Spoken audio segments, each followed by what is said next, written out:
بسم اللہ الرحمن الرحیم۔ محترم ناظرین السلام علیکم۔ حضرت یعقوب علیہ السلام حضرت اسحاق علیہ السلام کے بیٹے، حضرت ابراہیم علیہ السلام کے پوتے اور حضرت یوسف علیہ السلام کے والد بزرگوار ہیں۔ اللہ تعالیٰ نے حضرت ابراہیم علیہ السلام کو جب حضرت اسحاق علیہ السلام کی بشارت دی تھی تو اسی وقت آپ علیہ السلام کے متعلق بشارت بھی دی تھی۔ حضرت یعقوب علیہ السلام حضرت ابراہیم علیہ السلام کے بھتیجے بتوئیل کے نواسے بھی ہیں اور ان کی والدہ کا نام رفقہ تھا۔ حضرت عیس اور عیسو ان کے حقیقی بھائی تھے۔ جب حضرت یعقوب علیہ السلام اپنے بھائی کے ڈر سے والد کے مشورے سے اپنے ماموں لابان کے پاس چلے گئے، وہاں 10 سال ان کی خدمت کی، ان کی بکریاں چرائیں۔ پھر اس کے بعد لابان نے اپنی بڑی بیٹی سے، جس کا نام لیا تھا، شادی کرا دی، لیکن حضرت یعقوب علیہ السلام ان کی چھوٹی بیٹی راحیل سے نکاح کرنا چاہتے تھے۔ تو لابان نے کہا کہ 10 سال مزید میری خدمت کرو، میری بکریاں چراؤ، تو میں راحیل کو بھی تمہارے نکاح میں دے دوں گا، کیونکہ اس زمانے میں حقیقی بہنوں کا ایک جگہ شرعاً نکاح جائز تھا۔ چنانچہ حضرت یعقوب علیہ السلام مزید 10 سال اپنے ماموں کے پاس رہے تو ماموں نے بی بی راحیل کی شادی بھی ان کے ساتھ کروا دی۔ حضرت یعقوب علیہ السلام کی تمام اولاد ماموں کے گھر پیدا ہوئی سوائے بنیامین کے۔ حضرت یعقوب علیہ السلام کے 12 بیٹے ہوئے، جس میں سے 10 لیا اور باقی کے 2 راحیل سے ہوئے۔ حضرت یوسف علیہ السلام اور بنیامین حضرت یعقوب علیہ السلام خدا کے برگزیدہ پیغمبر تھے، جو کنانیوں کی ہدایت کے لیے مبعوث ہوئے تھے۔ اپنی زندگی میں انہوں نے خدمت خلق انجام دی۔ جب حضرت یعقوب علیہ السلام کو اپنے وطن کی خواہش ہوئی تو ماموں سے اجازت چاہی۔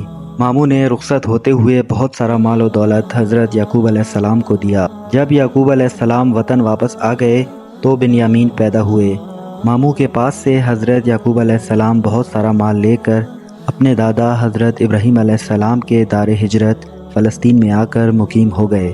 تفسیر حقانی میں ہے کہ حضرت یعقوب علیہ السلام کنعان میں ایک گاؤں میں رہتے تھے جس کا نام سیلون تھا۔ قصص القرآن میں ہے کہ جس زمانے میں حضرت یعقوب علیہ السلام فدان ارام میں اپنے ماموں کے پاس چلے گئے تھے، اس زمانے میں عیس اور عیسو مکہ اپنے چچا حضرت اسماعیل علیہ السلام کے پاس چلے گئے تھے اور حضرت اسماعیل علیہ السلام کی بیٹی سے شادی کر لی تھی اور انہی کے قریب مقام ادوم میں قیام کیا۔ جب حضرت یعقوب علیہ السلام واپس فلسطین چلے گئے تو ان دونوں بھائیوں میں محبت پیدا ہو گئی، ایک دوسرے کو تحفے تحائف دیتے رہے۔ یہ تمام واقعات تورات میں ہیں۔ قرآن پاک میں حضرت یعقوب علیہ السلام کا عبرانی نام اسرائیل بھی مذکور ہے۔ اسرا کے معنی عبد اور ایل کے معنی اللہ، عربی زبان میں عبداللہ ہو گیا، یعنی بندہ خدا۔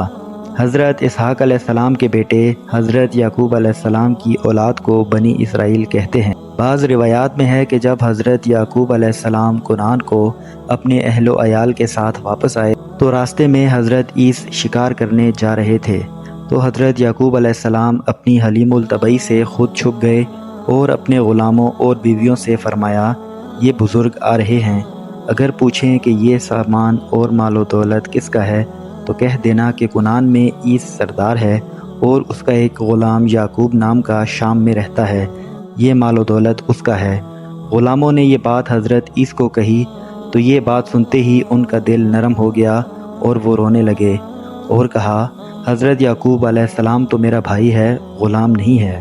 حضرت یعقوب علیہ السلام نے عیس کو روتے دیکھا تو حضرت یعقوب علیہ السلام تشریف لے آئے اور دونوں بھائی آپس میں گلے ملے اور عیس بھی واپس آئے اور حضرت یعقوب علیہ السلام کو رہنے کے لیے مکان دیا، اور اس کے بعد حضرت بنیامین پیدا ہوئے اور ان کی والدہ راحیل نے وفات پائی اور بنیامین اپنی خالہ لیا کی گود میں پرورش پاتے رہے۔ 1 سال گزرنے کے بعد حضرت عیس نے کہا کہ میرا یہاں پر گزارا مشکل ہے، اس لیے میں یہاں سے ہجرت کرتا ہوں۔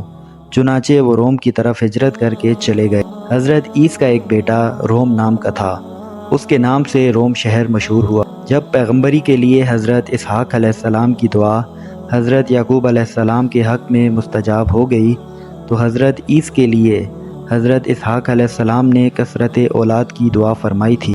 پھر حضرت عیس کی اولاد روم میں بہت پھیل گئی۔ حضرت ایوب علیہ السلام ان کی اولاد میں سے تھے۔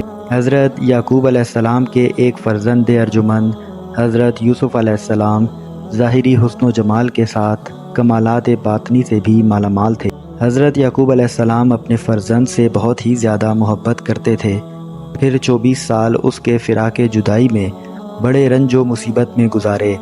پھر خداوند کریم کے فضل و کرم سے ان کی ملاقات مصر میں ہوئی۔ اس وقت حضرت یعقوب علیہ السلام کی عمر 130 سال تھی۔ باقی زندگی ان کی میت میں گزار کر دار فانی سے رحلت فرما کر دار بقا کی طرف جا گزین ہوئے۔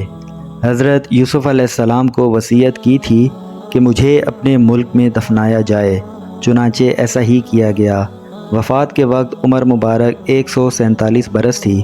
جس گاؤں میں حضرت یعقوب علیہ السلام نے مصر کی ہجرت سے پہلے زندگی گزاری تھی، اس گاؤں کا نام سیلون ہے، جو نابلس کے قریب ہے اور بیت المقدس سے 3 میل پر ہے۔ جس کنویں میں حضرت یوسف علیہ السلام کو بھائیوں نے ڈالا تھا، اس کے قریب ایک احاطہ ہے، اسی میں حضرت یعقوب علیہ السلام اور حضرت یوسف علیہ السلام کا مزار ہے۔ تفسیر حقانی۔ پیارے دوستو، امید ہے یہ واقعہ آپ کو پسند آیا ہوگا۔ اگر پسند آیا ہو تو ویڈیو کو لائک کر کے چینل کو سبسکرائب ضرور کیجیے تاکہ آئندہ اس طرح کی آنے والی ویڈیوز آپ تک پہنچ سکیں۔ شکریہ۔